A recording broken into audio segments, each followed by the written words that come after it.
എന്നിട്ട് മൗലവി പറയുന്നു, ഞങ്ങൾ മാത്രമല്ല മുഹീദ്ദീൻ ശൈഖ് റളിയല്ലാഹുവിന്റെ കിതാബുൽ ഗുന്യത്തിൽ പറഞ്ഞിട്ടുണ്ട്, അല്ലാഹുക്ക് കൈയുണ്ട് കാലുണ്ട്, പടച്ചവൻ സിംഹാസനത്തിന്റെ മുകളിൽ ഇരിക്കുന്നുണ്ട് എന്ന് കിതാബുൽ ഗുന്യത്തിൽ പറഞ്ഞിട്ടുണ്ടെന്ന് നാദാപുരത്ത് വന്ന് മൗലവി പ്രസംഗിച്ചില്ലേ? ഓ മൗലവി, ഇത് ഷാർജയിലെ റൂം എന്ന് പറഞ്ഞാ പോരെ? നാദാപുരത്ത് വന്നിട്ട് ഈ വിവരക്കേട് വിളമ്പണോ? മഹാനായ ഗൗസുൽ ആദം മുഹീദ്ദീൻ അബ്ദുൽ ഖാദിർ ജീലാനി ഖദ്ദസല്ലാഹു സിർറഹുൽ അലീ തങ്ങൾ അങ്ങനെ അള്ളാഹുവിന് അവയവങ്ങളുണ്ടെന്നും അള്ളാഹ്ക്ക് കയ്യും കാലുമുണ്ടെന്നും അതുപോലെ അള്ളാഹു തആല സിംഹാസനത്തിന് മുകളിൽ ഇരിക്കുകയാണെന്നും പറഞ്ഞിട്ടുണ്ടോ മൗലവി? പച്ചക്കള്ളമല്ലേ മൗലവി? മഹാനായ ഇബ്നു ഹജർ അൽ ഹൈതമി റളിയല്ലാഹു അൻഹു അവിടുത്തെ ഫതാവൽ ഹദീസിൽ പ്രത്യേകം പറയാണ്. എന്താ പറയുന്നത് കേട്ടോളൂ. വയ്യാക അൻ തതറ അയ്ദൻ ബിമാ വഖഅ ഫിൽ ഗുന്യതി ലിഇമാം അൽ ആരിഫീൻ വ ഖുതുബിൽ ഇസ്ലാമി വൽ മുസ്ലിമീൻ അൽ ഉസ്താദി അബ്ദുൽ ഖാദിർ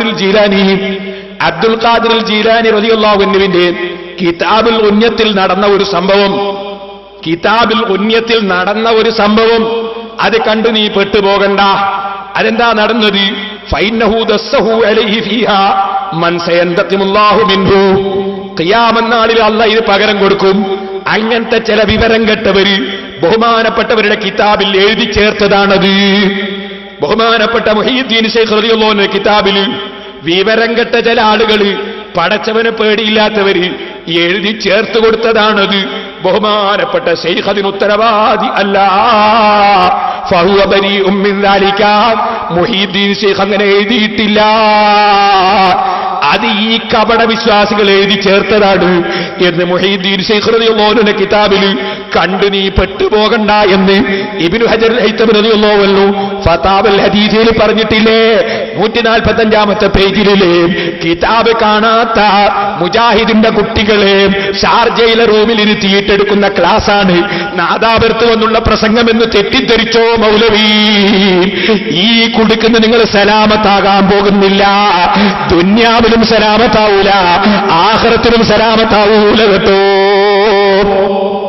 അത് നിങ്ങളെ മുജാഹിദിനോട് പറഞ്ഞാ മതി, ഞങ്ങളോട് വന്ന് വിളമ്പണ്ട. കിതാബുൽ ഗുന്യത്തിലുണ്ടെന്ന്. ഇനി ഞാൻ നിങ്ങളോട് പറയട്ടെ, നിങ്ങളെ സെൽസബീലില്ലേ ചില കിതാബുകളിൽ തിരിമറി നടന്നിട്ടുണ്ടെന്ന്? ഇല്ലേ? ഞാൻ വായിക്കുന്നു കേട്ടോളൂ. കൈക്രിയകൾ ഗ്രന്ഥങ്ങളിലും ചരിത്രത്തിലും ധാരാളം നടന്നിട്ടുണ്ട്. നിങ്ങൾ കൈക്രിയ നടത്തിയതാണിത്. ഇത് നിങ്ങളെ സെൽസബീലിൽ തന്നെ പറഞ്ഞിട്ടില്ലേ? എഴുതി വെച്ചോ മൗലവി. സെൽസബീന്റെ പുസ്തകങ്ങളിലൊക്കെ മൗലവി തെരഞ്ഞു നോക്കിക്കോ, ഇല്ലെങ്കിൽ നിഷേധിക്കൂ. ഇനി ഞാൻ നിങ്ങളോട് പറയട്ടെ, ആ കിതാബുൽ ഗുന്യത്ത് തന്നെ പരിശോധിച്ചാൽ അത് കൂട്ടിച്ചേർത്തതാണെന്ന് വ്യക്തമാകും. നോക്കോളൂ, ഇതിൽ മുഹീദ്ദീൻ ശൈഖിന്റെ വാചകമായി തന്നെ നമുക്ക് കാണാം. വലാ യജൂസു അലൈഹിൽ ഹുദൂദ് വലൻ നിഹായ വലൽ ഖബ്ൽ വലൽ ബഅദ് വലാ തഹ്ത് വലാ ഖുദ്ദാം വലാ ഖൽഫ് വലാ കൈഫ് لأن جميع ذلك ما ورد به الشرع إلا أن ما ذكرناه من أنه على العرش استوى على ما ورد به القرآن والأخبار بل هو عز وجل خالق لجميع الجهات. എന്താണ് മുഹീദ്ദീൻ ശൈഖ് അല്ലാഹുവിന്റെ ഈ കിതാബിലൂടെ പറഞ്ഞത്? അല്ലാഹുവിന് അതിരില്ല, അറ്റമില്ല. മുമ്പ്, ശേഷം, താഴെ, മുന്നിൽ, ബേക്കിൽ, രൂപം, ഇങ്ങനത്തെ ഒന്നുമില്ല. പിന്നെയോ അലൽ അർശി ഇസ്തവ എന്ന് പറയാം. അലാ മാ വറദ ബിൽ ഖുർആൻ വൽ അഖ്ബാർ, ഖുർആനും ഹദീസിലും വന്നത് പറയാം. ബൽ ഹുവ അസ്സ വജല്ല ഖാലിഖുൽ ലിജമീൽ ജിഹാദ്. അല്ലാഹു തആല സർവ്വഭാഗങ്ങളിൽ പടച്ചവനാണ്. അതുകൊണ്ട് അല്ലാഹുവിന് ഭാഗം ഇല്ല. ഇതാണ് മുഹീദ്ദീൻ ശൈഖ് അല്ലാഹു പറഞ്ഞേറ്റ് വിടുന്നത്. വലാ യജൂസു അലൈഹിൽ ഹുദൂദ് വലൻ നിഹായ. അല്ലാഹുവിന് അതിരില്ല, അറ്റമില്ല. എന്നാലേ ഇതിൽ കൂട്ടിച്ചേർത്ത വാചകം കാണുമ്പോൾ നമുക്ക് മനസ്സിലാകും. ഒരു സ്ഥലത്ത് പറയുന്നു അന്നഹു ഇസ്തിവാഉ ദാത്തി അലൽ അർശ്. അപ്പൊ അല്ലാഹു അർശിന്റെ മേലെയാണ് അല്ലാഹുവിന്റെ ദാത്തുള്ളത് എന്ന് സമർത്ഥിക്കുന്ന ശൈലിയിലാണ് ഇവിടെ സംസാരം. ഇനിയും കേട്ടോളൂ. വലിൽ അർശി ഹദ്ദുൻ യഅലമുഹുല്ലാഹ്. അർശിന് അതിരുണ്ട്. അല്ലാഹ്ക്ക് അതിരില്ല എന്നൊരു സ്ഥലത്ത്. അല്ലാഹ് അർശിന്റെ മുകളിലാണ് എന്നൊരു ഭാഗത്ത്. ആ അർശിന് അതിരുണ്ട് എന്ന് പറഞ്ഞാൽ അല്ലാഹ്ക്ക് അതിരുണ്ടായില്ലേ? അപ്പൊ വൈരുദ്ധ്യയില്ലേ? അപ്പൊ വാസ്തവത്തിൽ മുഹീദ്ദീൻ ശൈഖ് റളിയല്ലാഹുവിന്റെ ഈ കിതാബിൽ മഹാനവറുകൾ എഴുതിയതല്ല. ഇത് ചിലര് മഹാനവറുകൾ എഴുതാത്ത ചില വാചകങ്ങൾ കൂട്ടിച്ചേർത്ത് കൊടുത്തതാണ്.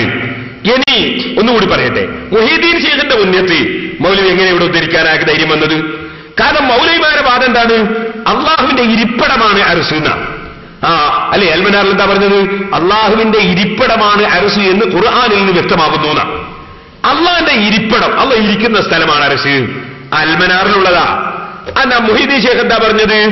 ലാ അലാ മാനൽ ഖുഊദി വൽ മുമാസത്തി കമാ ഖാലത്തിൽ മുദസ്സിവത്തു വൽ കറാമിയ. അല്ലാഹു തആല ഇരിക്കുന്നു എന്ന അർത്ഥത്തിലോ സ്പർശിക്കുന്നു എന്ന അർത്ഥത്തിലോ അല്ലാഹു അർശിന്മേലാണെന്നാരും പറഞ്ഞേക്കരുത്. അപ്പൊ ഇരിപ്പിടമാണ് നിങ്ങൾ അൽമനാറിലുള്ളത്. അതിലെതിരാണ് മുഹീദ്ദീൻ ശൈഖിന്റെ ഉന്നത്തിലുള്ളത്. ചിലർ കൂട്ടിച്ചേർത്തതും ഉണ്ട്. നിങ്ങൾക്ക് കാണാം മൗലവി എന്തെല്ലാം തോന്നിവാസങ്ങളാ വിളിച്ചു പറഞ്ഞത്. മൗലവി വായിച്ചു. മൗലവി എന്താ വായിച്ചത്? ബഹുമാനപ്പെട്ട അഹ്മദ് ഇബ്നു ഹംബൽ റളിയല്ലാഹു അൻഹു പറയുന്നു എന്ന് പറഞ്ഞിട്ട് ഇതിൽ വായിച്ചു. അതിലെന്താ ഉള്ളത്? അഖ്ബാറു സിഫാത്തി തുമറു കമാ ജാഅത് ബിലാ തസ്ബീഹിൻ വലാ തഅതീലിൻ. എന്താ അതിന്റെ അർത്ഥം? സിഫത്തുകൾ വിവരിക്കുന്ന ഖുർആനിലും ഹദീസിലുമുള്ള വാചകങ്ങൾ വന്നതുപോലെ അങ്ങ് പറയേണ്ടതാണ്.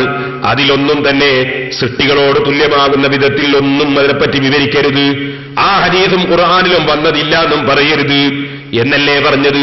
അതുപോലെ ഇമാം അഹ്മദ് റളിയല്ലാഹു അൻഹു അതാ കൈഫശാ വ കമാശാ എന്ന് പറഞ്ഞതിന് മൗലവി എന്തൊക്കെയാ പറഞ്ഞത്? മേൽപോട്ട് നോക്കിയിട്ടോ കാല് താത്തിയിട്ടോ എന്നറിയില്ല എന്നല്ലേ അർത്ഥം വെച്ചത് മൗലവി. അതിനർത്ഥം അങ്ങനെയല്ല. കൈഫശാ വ കമാശാ എന്ന് പറഞ്ഞാൽ ആ അല്ലാഹു തആലയെ സംബന്ധിച്ച് വന്ന വാചകത്തിന് അല്ലാഹ് ഉദ്ദേശിച്ച മാന എന്താണ്, നബി തങ്ങൾ ഉദ്ദേശിച്ച മാന എന്താണ്, അത് നമുക്ക് പറയാൻ കഴിയില്ല എന്നാണ്. ഇനിയും കേട്ടോളൂ സഹോദരന്മാരെ, ഇമാം മുഹീദ്ദീൻ ശൈഖ് റളിയല്ലാഹു അൻഹു അതാ വ്യക്തമായി തന്നെ പറയുന്നത് കണ്ടോളൂ. വലാ നഖ്റുജു മിനൽ കിതാബി വസുന്നതി. ഖുർആനിൽ സുന്നത്തിൽ നമ്മൾ പുറത്തു പോവില്ല. നഖ്റഉൽ ആയത, ആയത്ത് നമ്മൾ ഓതും. അർറഹ്മാനു അലൽ ഇർസിത്തബ ആയത്ത് നമ്മൾ ഓതും. യദുല്ലാഹി ഫൗക അയ്ദീൻ ആയത്ത് ഓതും. വൽ ഖബറ യൻസിലു റബ്ബുനാ തബാറക വ തആല ഹദീസ് നമ്മൾ ഓതും. വനുമിനു ബിമാ ഫീഹിമാ, അതിലെന്താണോ ഉള്ളത് അത് നമ്മൾ വിശ്വസിച്ചു എന്ന് നമ്മൾ പറയും. വനഖിലുൽ കൈഫിയത ഫി സിഫാത്തി ഇലാ ഇൽമില്ലാഹി അസ്സ വജല്ല. എന്താണ് പറഞ്ഞതെന്നതിന്റെ വിവരണം അത് അല്ലാഹുവിന്റെ ഇൽമിലേക്ക് നമ്മൾ തിരിക്കും. നമുക്കതറിയില്ല എന്ന് പറയും. കമാ ഖാല സുഫിയാൻ ഇബ്നു റളിയല്ലാഹു അൻഹു, സുഫിയാൻ ഇബ്നു റഹ്മഹുല്ലാഹ് പറഞ്ഞതുപോലെ. എന്താ സുഫിയാൻ ഇബ്നു റളിയല്ലാഹു അൻഹു പറഞ്ഞത്? കമാ വസഫല്ലാഹു തആല നഫ്സഹു ഫീ കിതാബിഹി. അല്ലാഹുവിന്റെ കിതാബിൽ അവന്റെ നഫ്സിന് അല്ലാഹു എന്താണോ പറഞ്ഞതുപോലെ നമ്മൾ പറയും. ഫതഫ്സീറുഹു ഖിറാഅത്തുഹു, അതിനെപ്പറ്റിയുള്ള വിവരണം അത് ഓതൽ തന്നെയാണ്. ലാ തഫ്സീറ ലഹു ഗൈറുഹാ, അത് ഓതലല്ലാത്ത ഒരു മാനയും ഒരു വ്യാഖ്യാനവും ഒരു തഫ്സീറും ഒരു വിവരണവും അതിനെപ്പറ്റി നടത്താൻ പറ്റില്ല. വലം നുതകല്ലഫു ഗൈറ ദാലിക, അതല്ലാത്ത മറ്റൊന്ന് നമ്മളോട് കൽപ്പിക്കപ്പെട്ടിട്ടില്ല. ഫൈനഹു ഗൈബുൻ, അത് മറഞ്ഞ വിഷയങ്ങളാണ്. ലാ മജാല ലിൽ അഖ്ലി ഫീ ഇദ്റാകിഹി, അതെത്തിക്കാൻ നമ്മളെ കൊണ്ട് സാധ്യമല്ല. വനസ്അലുല്ലാഹൽ അഫ്വ വൽ ആഫിയത വനഊദു ബിഹി മിൻ അൻ നഖൂല ഫീഹി വഫീ സിഫാതിഹി മാ ലം യുഖ്ബിർനാ ബിഹി ഹുവ ഔ റസൂലുഹു അലൈഹി സ്വലാത്തു വസ്സലാം. അല്ലാഹുവും റസൂലും പറയാത്തൊരു സംഗതി അല്ലാഹുവിന്റെ സിഫത്തിന്റെ കാര്യത്തിൽ പറയുന്നതിന് നമ്മൾ അല്ലാഹുവിനോട് കാവൽ ചോദിക്കുന്നു. ചോദിക്കട്ടെ മൗലവിമാരെ, അല്ലാഹുവിന്റെ ഇരിപ്പിടമാണ് അർശ് എന്ന് ഖുർആനിലുണ്ടോ ഹദീസിലുണ്ടോ? അല്ലാഹുവും റസൂലും പറയുന്നതിൽ കാവൽ ചോദിക്കുകയല്ലേ മുഹീദ്ദീൻ ശൈഖ് റളിയല്ലാഹു അൻഹു. ഒന്നുകൂടി ചോദിക്കട്ടെ. ഫതഫ്സീറുഹു ഖിറാഅത്തുഹു, അത് ഓതൽ തന്നെയാണ് അതിന്റെ തഫ്സീർ എന്നല്ലേ പറഞ്ഞത്. പിന്നെ നിങ്ങൾ ഖുർആൻ അങ്ങനെ മനസ്സിലാകുന്നു ഇങ്ങനെ മനസ്സിലാകുന്നു എന്ന് നിങ്ങൾ പറയുന്നത് അല്ലാഹുവിനെ കൊണ്ട് കളിക്കുകയല്ലേ, അല്ലാഹുവിന്റെ സിഫത്ത് മാറ്റിമറിക്കുകയല്ലേ, ഇമാമിങ്ങൾ പറഞ്ഞതിനെതിരല്ലേ എന്ന് മുഹീദ്ദീൻ ശൈഖ് റളിയല്ലാഹുവിന്റെ കിതാബിൽ പിൽക്കാലത്താരോ കടത്തിക്കൂട്ടിയ ചില ഉദ്ധരണികൾ വായിച്ചിട്ട് ജനങ്ങളെ കബളിപ്പിക്കാനല്ലേ മൗലവി ശ്രമിച്ചത്. ഇനി ഒന്നുകൂടി മൗലവിന്റെ ഒരു വിവരക്കേടും കൂടി ഞാൻ പറയട്ടെ. മൗലവി വായിക്കുകയാണ്. ഖാലൽ ഫുദൈൽ ഇബ്നു ഇയാദ് റഹിമഹുല്ലാഹ്, ഫുദൈൽ ഇബ്നു ഇയാദ് റഹിമഹുല്ലാഹ് പറഞ്ഞു. എന്താ പറഞ്ഞത്? ഇദാ ഖാലൽ ജഹ്മിയു, ജഹ്മി അവൻ നിന്നോട് പറഞ്ഞാൽ അന കാഫിറുൻ ബി റബ്ബിൻ യൻസിലു, അതെ ഇറങ്ങുന്ന റബ്ബിനെ കൊണ്ട് ഞാൻ അവിശ്വാസിയാണ് എന്ന് പറഞ്ഞാൽ ഫഖുൽ ലഹു, നീ അവനോട് പറയണം. എന്താ പറയണ്ടേ? അന മുഅ്മിനും ബി റബ്ബി യൻസിലു എന്ന് പറയണമെന്നാ പറഞ്ഞേ. അങ്ങനെ ഫുദൈൽ ഇബ്നു ഇയാദ് റളിയല്ലാഹു പറഞ്ഞില്ല. കാരണം അങ്ങനെ പറയാൻ നമുക്ക് അധികാരമില്ല. ഹദീസിൽ വന്ന് അങ്ങനെ തന്നെ പറയാന്നല്ലാതെ, ഖുർആനിൽ വന്ന് അങ്ങനെ തന്നെ പറയാന്നല്ലാതെ നമ്മളെ വകയിൽ അന മുഅ്മിനും ബി റബ്ബി യൻസിലു എന്ന് പറയാൻ പാടില്ല. അതുകൊണ്ട് മഹാനവറുകൾ എന്താ പറഞ്ഞത്? ഫഖുൽ ലഹു അന മുഅ്മിനും ബി റബ്ബിൻ യഫ്അലു മാ യശാഉ, ഉദ്ദേശിക്കുന്നത് ചെയ്യുന്ന അല്ലാഹ് റബ്ബിനെ കൊണ്ട് ഞാൻ വിശ്വസിച്ചു എന്നേ നീ പറയാവൂ. നീ തിരിച്ച് അന മുഅ്മിനും ബി റബ്ബി യൻസിലു എന്ന് പറയരുത് എന്ന് ഫുദൈൽ ഇബ്നു ഇയാദ് റളിയല്ലാഹു അൻഹു പറഞ്ഞു. മൗലവി അതെന്തിനാ ഉദ്ധരിച്ചത്? റബ്ബി യൻസിലൂന്ന് നമ്മളെ വകയിൽ പറയാനുള്ള ഇതിനകത്ത് തെളിവ് ഉദ്ധരിച്ചത്. മൗലവിയുടെ വിവരക്കേടാണ് കേട്ടോ. അതുകൊണ്ട് മുഹീദ്ദീൻ ശൈഖ് റളിയല്ലാഹു അൻഹു അതിനും ഉത്തരവാദി അല്ല.